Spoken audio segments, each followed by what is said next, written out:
हम किसी जहाँ सबटा के प्रणाम करै छी। एकटा भगवती के भजन लऽ कऽ एलहुँ हँ, अहाँ सबके बीच सुना रहल छी। नीक लागत तऽ लाइक कमेंट सब्सक्राइब करब। ये हमर भतीजी है। सबके सुदी अहाँ लै छिए अम्बे, हमरा किया बिसरै छिए। सबके सुदी अहाँ लै छिए अम्बे, हमरा किया बिसरै छिए।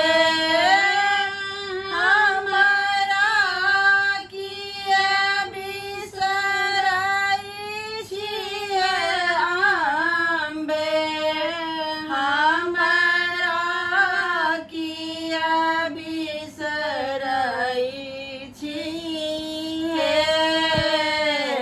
सबके सुदी अहाँ लै छिए अम्बे, हमरा किया बिसरै छिए।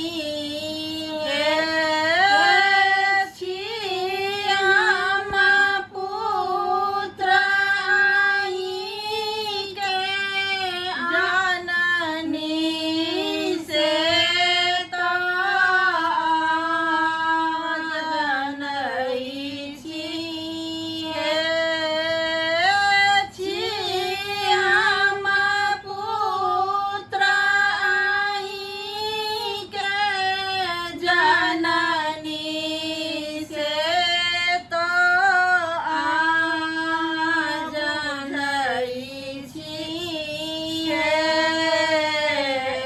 हन निष्ठुर किया अहाँ भेलहुँ, कनिया दृष्टि न तकै छिए।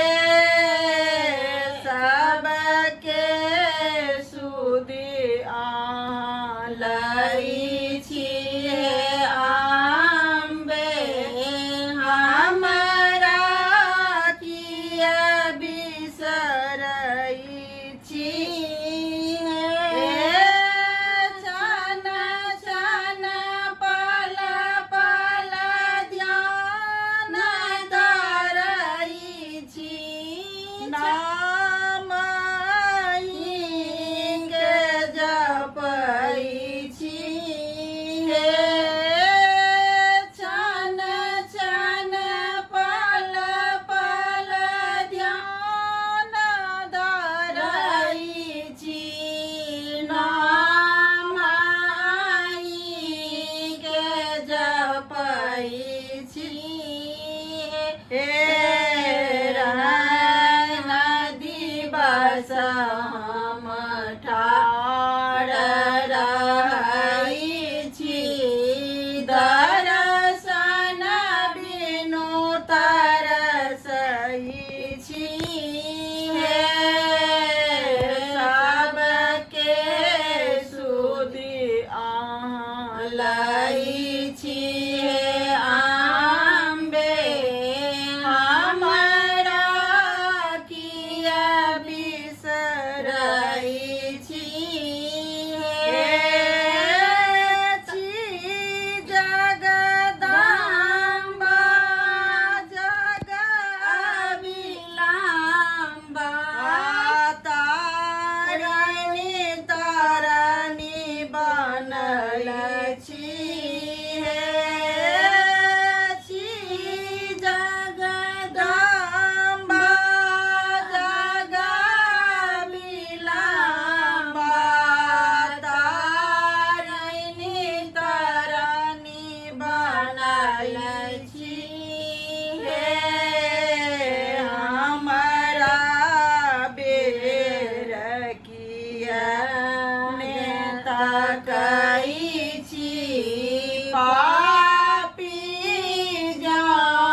बोलै छी